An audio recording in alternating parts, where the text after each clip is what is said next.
I'm John Batchelor. Gordon Chang of Forbes.com is here with me, and we're watching the President of the United States insist upon a battle plan with the Islamic State soon enough from the national security apparatus. The Islamic State suddenly is in everybody's gun sights.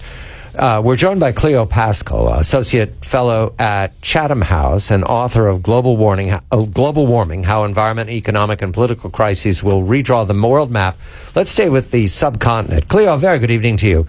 What can you tell us about the Islamic State and recruiting in the subcontinent, especially the Muslim population of India? Well, for the last 10 years under the previous administration in India, there was a very soft approach to extremism within India for two main reasons. One was vote bank politics. The Congress Party was depending heavily on the Muslim vote, and in their wisdom, so to speak, they decided that that would mean going very lightly when it came to extremists, even though that put the larger Muslim population at risk. And the other reason is because corrupt politicians within India during that administration were washing their dirty money through Hawala networks, which brought them into relatively direct contact with global terrorist networks. So for the last 10 years, there really hasn't been any proper cracking down or monitoring of what was going on within India, and now that is bearing a very bitter fruit within the country. Cleo, it's nothing like a death to really change people's perceptions. There's been an American who's been killed fighting with ISIS, and now apparently there's an Indian national fighting with ISIS who's been killed, and this has brought everything to the attention of the Indian populace. If you could talk a little bit about this, because it seems to me this is the story now in India about the Islamic State. It is, and it was a big surprise because for many years, the Indians thought of themselves as the kind of recipients of terror coming in through Pakistan and other places. But now there's very clearly recruiting going on, and the result is young men and educated young men. There's the current batch of 4 that we know about. 3 of them were in engineering university when they went off to go fight in Syria. One of them, as you say, was just killed today or yesterday. The news came out. So it's really concentrating the mind within India about what's been happening within the country and how bad the situation has become over the last 10 years.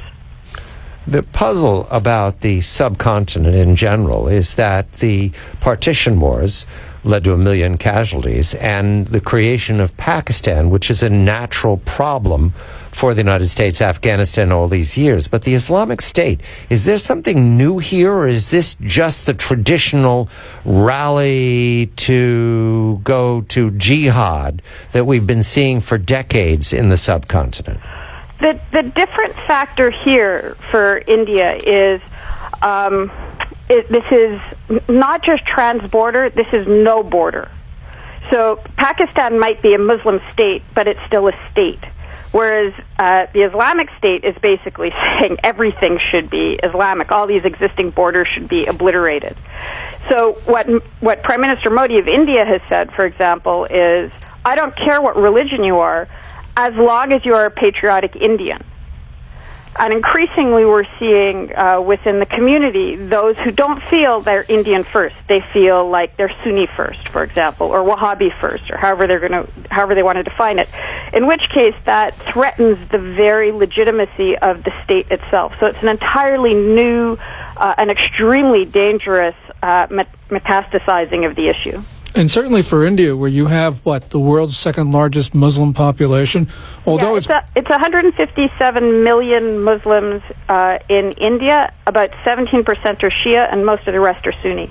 So you have a predominantly Hindu state. I know it's still very early days, but do the Hindus in India feel threatened that this ISIS might actually come to India and inflame relations between the Muslims and the Hindus? Yeah, and it's the tip of a very large iceberg, because a lot of the recruiting is happening of Indians that are working in Saudi and Qatar, for example, primarily. So they're people who might be doctors or engineers or drivers or whomever who are working in those countries. They get radicalized in those countries, they get funding, and then they go back to India to do the recruiting within India. So this kind of trans-border international jihad component of it is extremely disturbing. Now, what you're talking about is this important ISIS component, but what you also see is, for example, in the shopping malls in some of the areas in the last 10 years, it's a visible change with the amount of women going in full facial covering now. We hardly saw it 10 years ago. Now we're seeing it increasingly. And it's part of the same phenomena.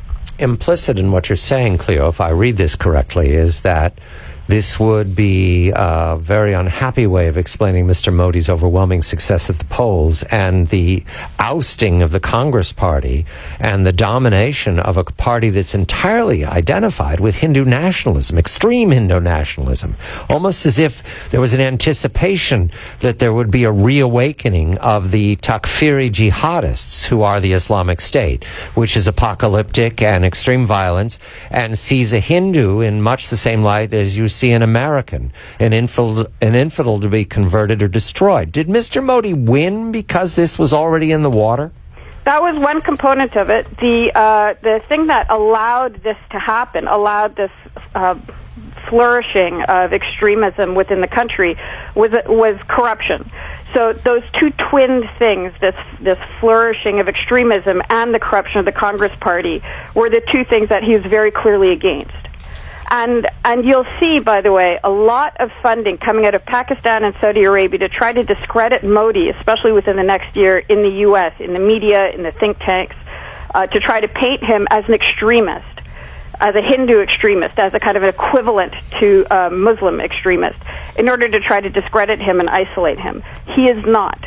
He is an anti-corruption campaigner who is fundamentally a nationalist who happens to be Hindu.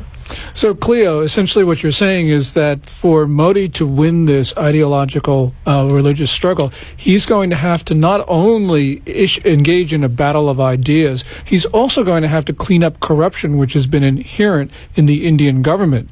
Is that what you're saying? Yes. Yeah. And it goes beyond that. I'm not sure if you're aware, but India has separate civil codes for the different religions. We have 30 seconds, Cleo. Go ahead. Okay, so for example, if you're a Muslim in India, you can have 4 wives. If you're Hindu, you can only have 1.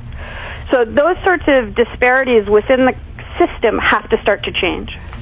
Cleo, yes, that would strike me as a profound distinction that needed to change.